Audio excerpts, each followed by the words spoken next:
Hey guys, everything discussed as due diligence gathers with aim at better understanding the nature of the current market in anticipation of the greatest squeeze of all time. Let's dive in. I know, I have not been consistent whatsoever in the last couple of months. I have been MIA for 2 weeks, my Twitter is gone and I appear to have left at the most critical moments. But I promise you, it's all because of big changes taking place in my life. I had to change my computer and go from PC to Mac and then learn to use this software I had never used before, then got held up with other stuff and since then I have not said peep, but I do want you to remember, I will never be gone. I am covering markets forever, until GameStop and AMC either go to zero or go to the moon.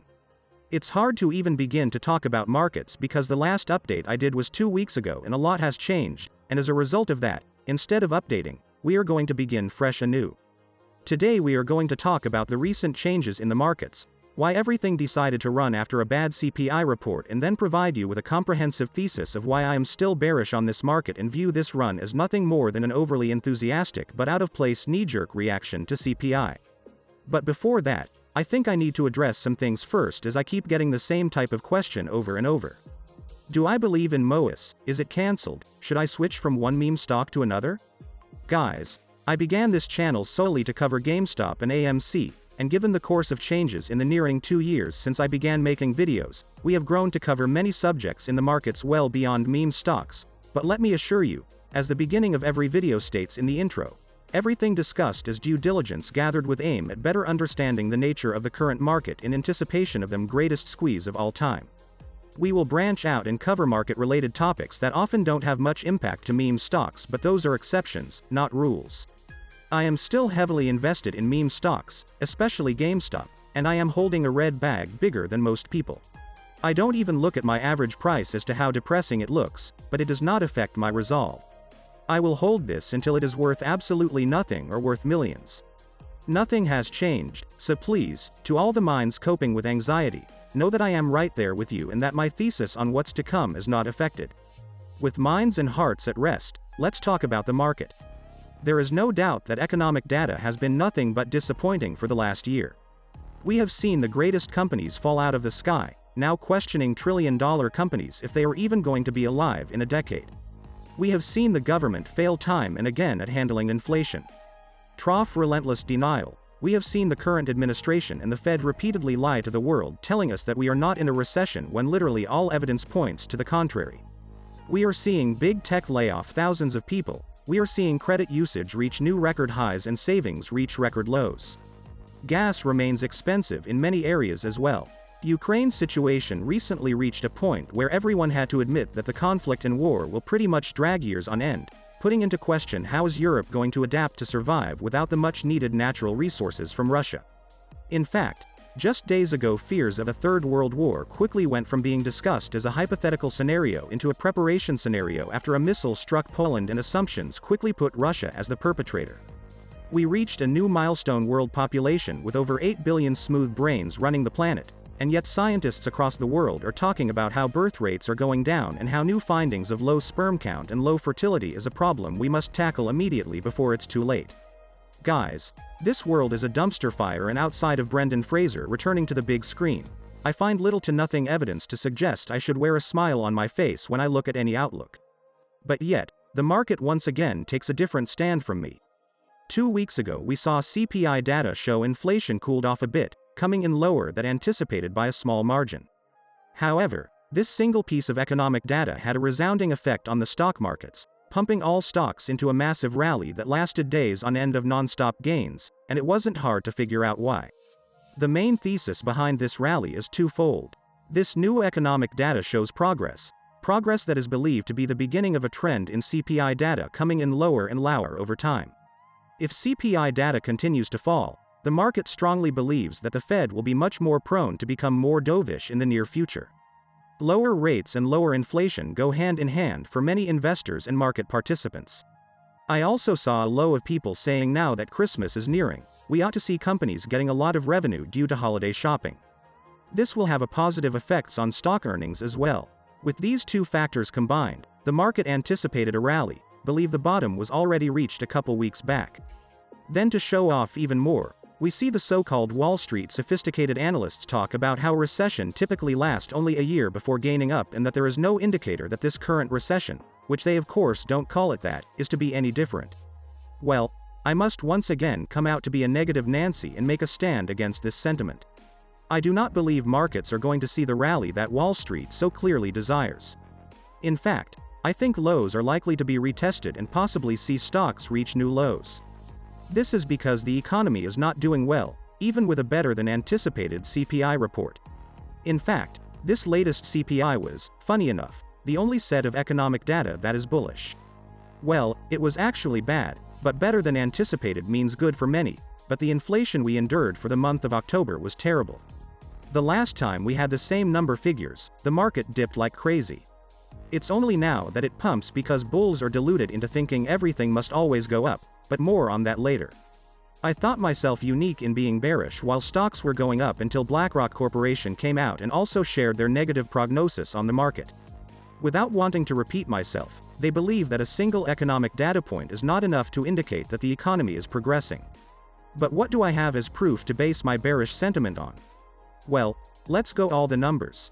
Let's begin with housing, which I have said time and again that it's going to be the true determinant of a market breakdown.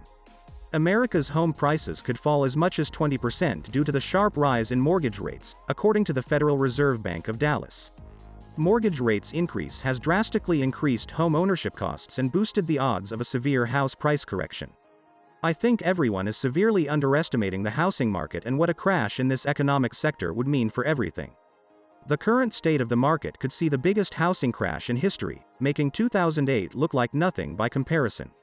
Incredibly, recent reporting shows home prices are falling faster than they did during the run-up to the 2008 crisis. The prices are falling as much as 4% per month in some of the previous hottest markets. Economic models suggest that when you compare home prices with sluggish wages and skyrocketing interest rates, home prices are as much as 75% overvalued. A potential housing crash would have profound consequences for the stock market, particularly now that we are seeing big housing companies go public. There are currently 1.7 million homes under construction at this moment, the highest level ever. At an average of 2.5 people per household, that implies a need for nearly 1.2 million housing units. There are reasons to believe population growth could be even lower going forward, as declining wages and life expectancy take their toll. So who is buying all the housing? House flipping has been at an all-time high, with investors often selling to other investors, jacking up prices with little control. The rental market is about to reverse. The eviction and foreclosure moratoriums allowed millions of people to live rent-free. The pandemic was the first time since World War II where fewer people worked but more people occupied housing. This is bound to end and revert. Either millions of people are going to start working or they won't be able to pay rent or mortgages. In the case where people with insufficient income will ride out their current leases and not renew, meaning they will most likely move in with roommates or family. This phenomenon, when put into a mathematical mode, sees housing demand get destroyed, and I mean like almost plummeting. Remember, inflation is eating into the buying power of people. It's almost impossible for many to afford rent as it is, and we know companies and businesses are moving prices up just for the sake of it. This will have a profound negative effect over time, and when people are forced to live with roommates or family, demand for housing will crash. Then there is the problem of price fixing in the markets. We have talked about this before, particularly in my morning videos. Landlords are using software between each other that effectively formed a cartel by letting common algorithms set rental and lease renewal prices for all users. This created an illegal price-fixing software, and the Justice Department eventually got involved. What this shows is that the free market will respond, even if late, to these types of schemes and oligopolies. When the Justice Department breaks them apart, you will weakness in the housing market, as many of these companies have to make radical changes that often see negative price movements. Then at last, we have the real answer, which is that the Fed may need the housing market to fall. They are very likely to be unable to put a floor under housing prices because they are over prices and they can't waste money fighting markets. The Fed understands that rate hikes greatly affect the housing market in particular, and even then they have made multiple comments showing they acknowledge the market pains but believe higher rates can totally be brought into discussion. Their perception is that the markets are strong enough to withstand and survive higher rates than we have seen. And this is where their housing markets stand. Will it crash like 2008? Nobody really knows or can predict with certainty, But the chips as they lay speak that right now if unemployment remains low, home prices will stay low, but if unemployment rises, that could begin to set things in motion. I think the magnitude of a fall worse than 2008 is undeniable at this moment as well. It doesn't mean it will happen, but that it can happen if things get bad enough. So that's housing markets, but what about earnings? Well, companies are expected to see revenue grow during holidays as is custom, but the question remains if enough people will go out shopping this year. Data suggests that Americans are maxing out their credit cards and they have drained their savings while staving off high inflation. This could mean people spend less in the holidays this year. Earnings next year will be severely impacted by this. Similarly, big tech has been laying off thousands of workers, indicating they know pressures are going to intensify.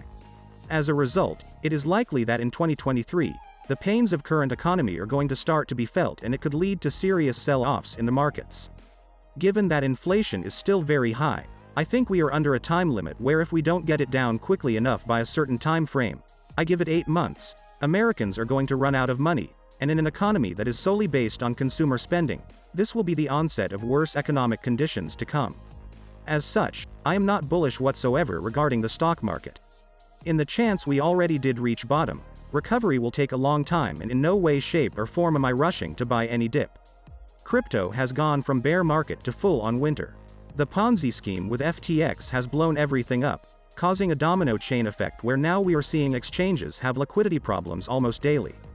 I believe that big money acted quickly upon news of what happened, and a big part of why the stock markets went up is because big money sold crypto assets and parked their money in stocks until crypto gains a bit more balance and sorts itself out. I saw countless people saying the problems with FTX were going to have a monumental effect on the prices of GameStop shares in particular, and yet here we are. Goes to show that people continue to use meme shares for clout, saying anything that remotely sounds interesting to drive up hype. I wanted to warn you guys to remain vigilant and don't fall into these traps. I see many people loading on options and such when these things happen, only to come out with losses. We continue to perform pretty well on our Discord. Our alerts are very consistent, so if you are a day trader, I highly encourage you to join us. I also made a new Twitter account. The previous one was shadow banned, so the new one will be linked. I provide quick reactions to news there every day, so if you want to hear from me more often throughout the day, come follow it. With all that said, I hope this video finds you well. Have an amazing rest of your day and to the moon.